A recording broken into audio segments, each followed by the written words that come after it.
Welcome to the 8th lesson of SmartKnitter, Knit Specification Level 2. This lesson focuses on the method of making box pleats. We will be creating box pleats using narrowing.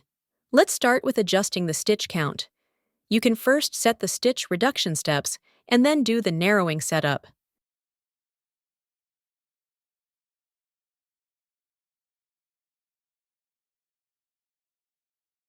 Choose Narrow Evenly, then click on the 3 dots on the right for more detail setup.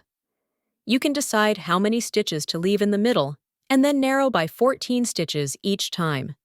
Then, based on the number of stitches between each pleat, set the number of stitches to be left in the middle. The number of stitches for each pleat is the same. Repeat the above steps.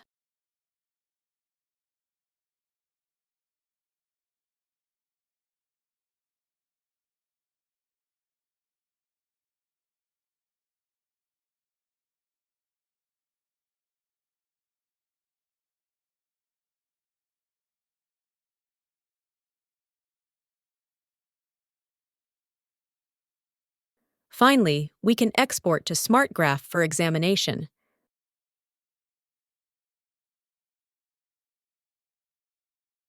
This will create 6 box pleats. This marks the end of this class. Thank you for watching.